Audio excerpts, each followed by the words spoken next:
اهلا بيكم في حلقة جديدة. انا فلان الفلاني وجاي النهاردة اكلمكم عن AI، مش شات جي بي تي، مش جيميناي، ولكن النهاردة جاي اتكلم عن حاجة مختلفة شوية وهو كلود. كلود زيه زي شات جي بي تي وزي جيميناي، نفس الفكرة بالظبط ومختلفش خالص خالص خالص عنه، نفس كل حاجة. طب ايه الفرق؟ هنشوف دلوقتي. كلود مش مشهور في مصر، مش معروف قوي، ما بشوفوش كتير، مشهور بين فئة معينة من الناس، بس مش بالانتشار اللي انا شايفه، رغم انه ابلكيشن قوي جدا، سوفت وير عبقري. يعني هو موقع حلو فعلا. زي ما انتم شايفين انا كتبت كلاود على كتبت كلاود دلوقتي، وادي ده شكله اهو، فلان الفلاني. آه كلاود فيه كل المميزات العادية بتاعت اي حاجة. انا بصراحة بفضل، انا بفضل جيميناي ده للاستخدام اليومي. بفضل استخدام جيميناي اكتر بكتير. ليه؟ جيميناي اذكى، جيميناي كونكتد للانترنت اكتر. جيميناي في الاستخدام اليومي هو فعلا تحفة. عايز تسأله على حاجة، عايزه يكتب حاجة، عايزه يتوقع حاجة، عايزه يقولك معاد، يعمل لك، يبقى الاسيستنت بتاعك عبقري. طيب كلود بقى لمين؟ كلود لثلاث اشخاص. شخص نفسه يعمل ابلكيشن سهل وسيمبل كده يستخدمه لنفسه، لشخص مبرمج، او لشخص ليه طريقة كتابة معينة. يعني لو انت مؤلف، لو انت كوبي رايتر، لو انت راجل بيكتب سكريبتات، لو انت راجل كونتنت كرييتر عايز السكريبت يطلع بالطريقة بالتكنيك بتاعك، كلود بيحفظ التكنيك والتفاصيل بشكل مش طبيعي. شات جي بي تي ميزته انك هتديله خطوات، هيسمع الخطوات كلها خطوة خطوة، هينفذهم كلهم وهيفتكر، وهتقدر تتناقش معاه. اشهر اي اي في مصر هو تشات جي بي تي، بس تشات جي بي تي حلو في التعاملات اللي فيها كرياتيفيتي، يقدر يبقى كرياتيف. جيميناي زي ما قلت لكم في الاستخدام اليومي، كلود في الثلاث استخدامات دول بس. طيب زي ما انتم شايفين، انت ممكن تقسم الحاجة لكذا حاجة. انت اهو عندك متقسم الموضوع: شاتس، بروجكتس، ارتفاكتس، كود. كود ده لو انت مبرمج، مش هنتطرق للموضوع ده.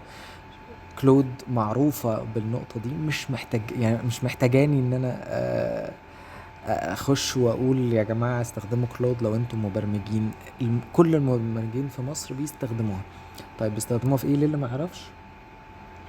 كلود بيعمل حاجة اسمها فايب كودينج. الفايب كودينج دي هي ان انا اكتب اكواد برمجة معقدة من غير مبرمج، وهنجيلها قريب. حلو.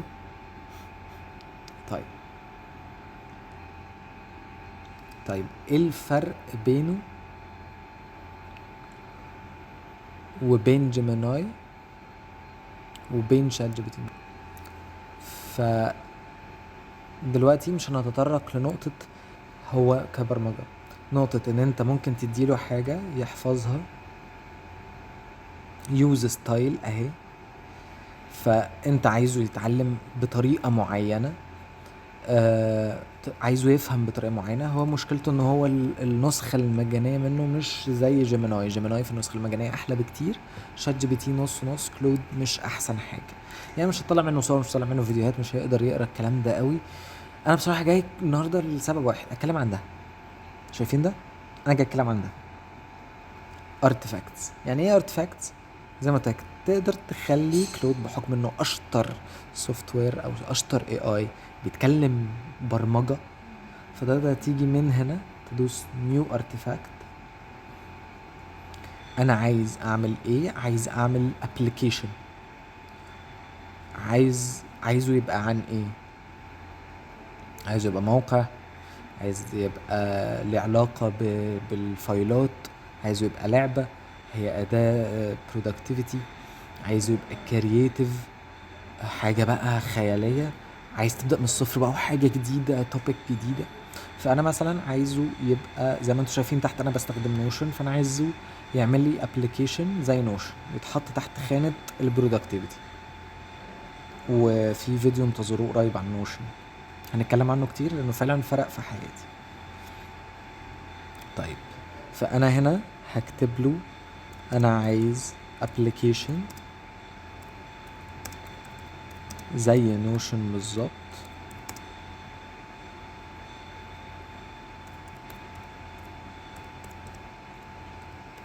وفي كل الفيتشرز اللي موجودة في نوشن.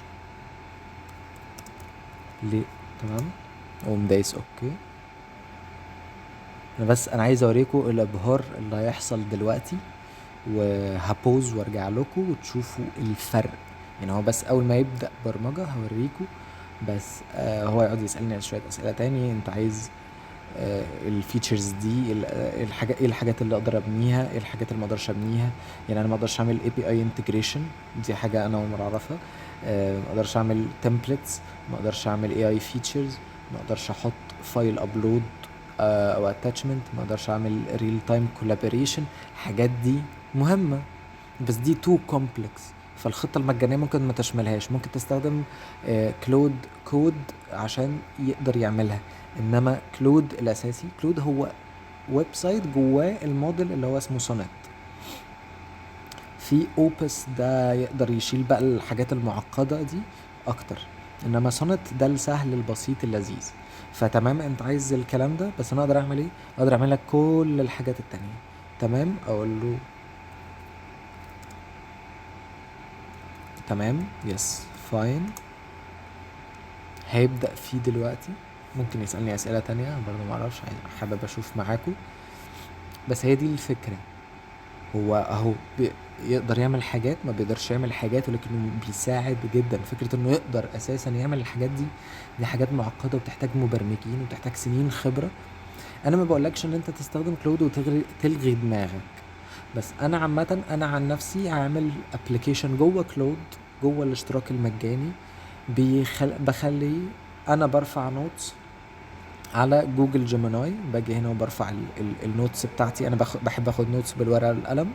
برفع النوتس بتاعتي على جوجل جيميناي اللي بيقبل كل حاجه واي حاجه، بيقبل بالدي افس وصور وريكوردز وكل حاجه.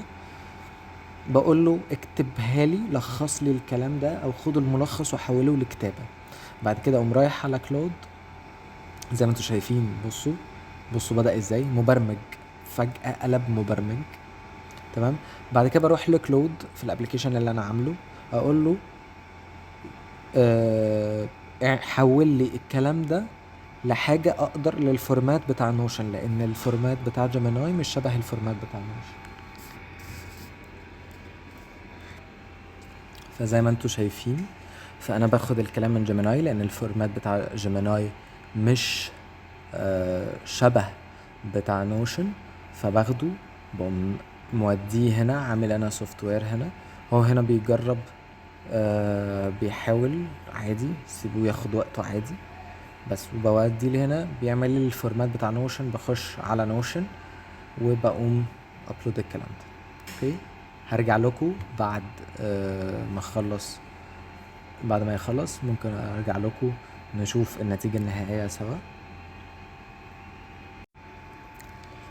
زي ما انتوا شفتوا اهو، تحفة تحفة تحفة. بصوا غير ازاي، دي انا لسه مجرب بشوف. بيعمل ايقونات لوحده، ممكن نخليه يضيف الفيتشر دي، يحط ايقونات ان انا اعدل على ايقونة، احط ان انا اقدر اعمل فايل جوه فايل. ما بقدرش ادراج الفايل دلوقتي جواه، بس انا لسه في حاجات كتير مش موجودة. بدوس مجرد ما بدوس هنا اهو بيجيب لي حاجات زي كده. توجل دي تحتيها حاجات كتير. ايه مثلا الكتابة مش كويسة، ما بيعملش حاجة بيرفكت. هو الحاجة اللي هو يعملها هتحتاج شغل كتير، ولكن كبداية طبعا تحفة جدا. كل طبعا ما كان الابليكيشن اسهل واحلى وابسط، كان كلود قدر يتعامل معاه اكتر. كل ما استخدمت طبعا النسخة الاعلى كل ما بقى احسن. كل ما استخدمت موديل افضل كل ما بقى احسن. كل ما الموضوع بقى exponential هيزيد معاك مع الوقت. انت خلاص خلصت دورك هنا، هو اللي بيعمل كل حاجة، تقعد تعدل عليه وتظبط عليه. وطبعا زي ما قلنا الحاجات التو كومبلكس دي هي دي اللي بتخلي الابلكيشن بتاع نوشن ده موجود. بس على الاقل عمل لك الحاجات السهله البسيطه اللي ممكن تعدل عليها ودراج ودروب، وانك تعدل الفايلنج سيستم، تعدل اليوزر انترفيس، تعدل اليوزر اكسبيرينس. ما فيهوش اكونتس فانت بتستخدم بتاعك. طيب انت شايف ان ده كويس، بتعمل ايه؟ بتدوس publish، وساعتها لما بيبقى publish بيبقى في ناس تانية تقدر تستخدمها. بتيجي طيب عايز ارجع للحاجة بتاعتي، بعمل ايه؟ بدوس هنا artifacts، باجي عند your artifacts. دي هنا محاولتين اهي قبل كده انا كنت عملتهم، وادي اهو النوشن انسبايرد ورك سبيس. انت تقدر تخش وتعدل على البيكتشر اللي تظهر بره لما تيجي تببلش، تقدر تعدل عليها، تظبط عليها تظهر للناس ازاي. ده بيبقى مفيد لو انت عملت حاجة مفيدة. اهو هنا دي حاجات ناس عاملاها. ده بيعمل برين ستورمينج. ده هنا بيساعدك في ابلكيشن اسمه سلاك. ده هنا بيساعدك في الكتابة، حاجات كتير جدا. ده بيعمل اشكال 3D. ده بيعمل اي حاجة QR. فانت تيجي هنا تدوس، ده حد غيرك عامله، ده واحد قرر انه يساعد الناس بانه عمل الحاجة دي وبيستخدمها لنفسه، وغيره بيستخدمها. بيقوم حاطط هنا اي لينك هو عايزه، تاخد كوبي، تقوم عامل بيست. اهو عمل لك QR كود، تقدر تعمله داونلود او تقدر تعمله كوبي. حقيقي عايز تتعلم حاجة يقدر يساعدك تتعلم، او تعمل كويزات، او تتعلم لغة. حاجات في الاستخدام اليومي جميلة جدا اهي. طبعا كل على فكرة ما عليت عملت ابجريد، كل ما ظهر لك ارتفاكتس اكتر. يعني كل ما عملت اشتراك كل ما ظهر لك ارتفاكتس اكتر. المشترك هيظهر له حاجات غير اللي مش مشترك. لان ده ليه؟ لان ممكن حد يعمل على زي ما قلنا اللي هو اوبس، الموديل بتاع اوبس. ادي هو هنا بيقول لك ان هو موجود في اكسل كمان. ادي الموديل بتاع اوبس، فاللي عاملين اشتراك بيخشوا عليه سوا. لو حابين برضو تعرفوا اسعار الاشتراكات، ادي اهو ده النسخة المجانية اللي معانا. دي النسخة الاعلى شهريا بتبقى $20. نفس الفكرة اللي قلتها لكم في نوت بوك LM. لو انت مش هتستفيد ماديا من الزيادة، ما تدفعش فلوس زيادة في حاجة انت مش تستفيد منها فعلا. بس الزيادة هيفيدك. هنا الزيادة هيفيدك، هيقدر طالما هيسهل لك شغلك وهيفيدك فعلا. ادفع عادي، ده هيفيدك انت، هيساعدك تبقى بتشتغل احسن. لو انت مبرمج هيفرق معاك جدا. لو انت مش مبرمج وبتحتاج تعمل ابلكيشن في دماغك حلو، هو هنا بيقدر يكونكت اهو مع جوجل. فانت لو شغلك في جوجل جيميل او جوجل كالندر او جوجل دوكس، تحفة. لو انت بتحب تستخدم التواصل بين الابلكيشنز، فتقدر تربطه بنوشن كمان، ويقدر يبقى هو حلقة الوصل بينك وبين نوشن. تقدر تعمل عليه ابلكيشنز معقدة اكتر، وهكذا وهكذا. نفس الفكرة الماكس اللي $100 كل شهر. فهي دي الفكرة. لو انت فريق بقى، لو انت شركة، استخدامات اكتر بكتير وحاجات اكتر بكتير. طبعا مش هخش في كل الكلام ده، بس حقيقي حاولوا تجربوه، حاولوا تشوفوا له فيديوهات اكتر. وانا لو لقيت استخدام احلى كمان ممكن ابقى اعمل لكم فيديو. بس ده كان الفيديو بتاع النهارده. متنسوش تعملوا لايك، شير، سبسكرايب، واتمنى تكون الحلقة عجبتكم. لو عندكم افكار ابلكيشنز تانية عايزيني اتكلم عنها، انا متفتح جدا الموضوع. بس وشكرا.